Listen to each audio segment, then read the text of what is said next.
Well, hello there, friends. Rebecca here, the Dragon Librarian from Farmington Community Library.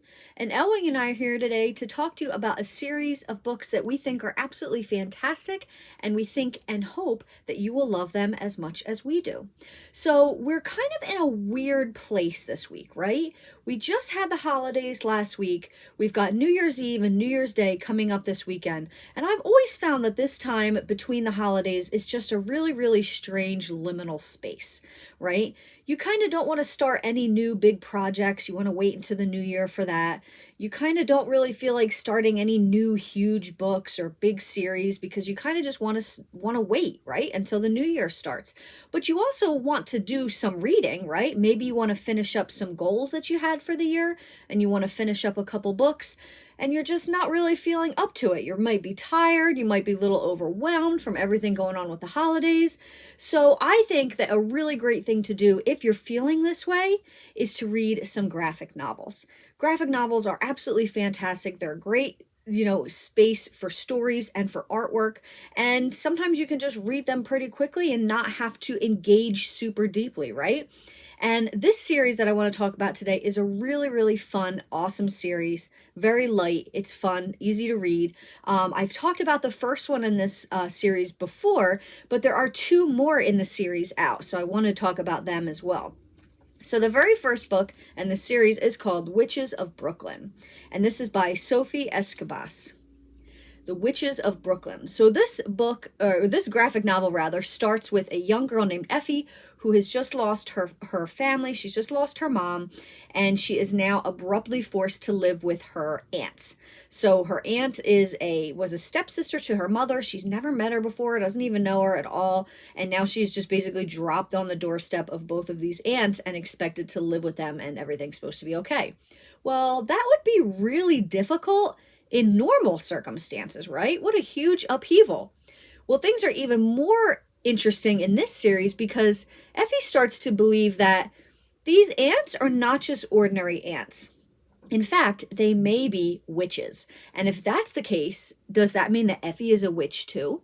So this series is super fantastic. I love how light and fun it is. It's all about Effie just learning about her aunts and learning about the magic that she has as well. But it also deals a little bit with grief and moving on and family too. Because, the aunts and Effie now have to bond together as a family, which they've never had to do before. I also really like the art. It's very fun. The colors are really great. I love the way the characters are drawn. It's just fantastic. So like I said, on top of Effie having to deal with this new living situation and going to a new school and everything just being completely different, she also has to deal with magic now as well.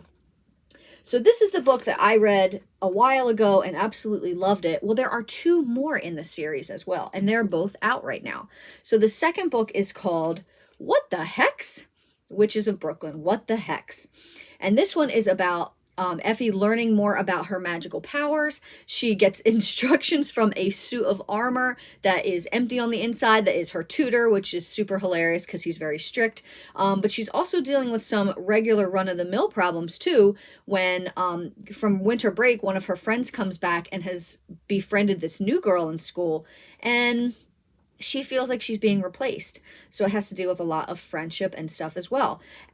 There's also a little side story of this block on a street near her that has this really weird like wind condition, and she has no idea what is going with that, and she has to try to see if she can solve it.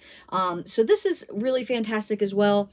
Basically just more of Effie learning more about her powers and growing as a witch and as a person, and a lot of with her friends as well. This one is What the Hex. Now, the brand new one that has just come out is called S'more Magic. I love these titles. They're just so fun. Now, as you can probably guess, this one takes place at a summer camp. This is, yes, a summer camp for witches. How fun is that? We've heard about schools for witches and universities and stuff for witches, but I want to go to a camp, a summer camp for witches. And that's basically what's going on here. It's Effie going to camp with her friends, learning. There's of course, a mystery and shenanigans that are taking place as well. My favorite new addition to the story is Henry, who is this guy right here, who is a man that has been turned into a panda bear. I absolutely love him. He is my favorite and the best character in the book series. That's just my opinion, but that's how I feel about it. So this one is great as well. And the artwork still is consistent throughout the whole series. It's just very fun. It's very colorful and nice. There's a lot going on here. And I really love how the main plot of Effie and her magic and growing with that is always paralleled with some other life lesson that she's learning too. Whether it has to do with family or grief or friendships or whatever. It's really fantastic. So this is the very latest one in the series, S'more Magic. Well, that's the series we've got for you guys today. I hope that this series and these books sound really fun and interesting, and that they are the perfect read for this time of year when you don't really want to get anything too heavy or crazy and just want to read something fun and relaxing. So feel free to come and get them from Farmington Community Library. They are all available. And also please give this video a like. Thank you so much for watching, friends, and have a wonderful rest of the day.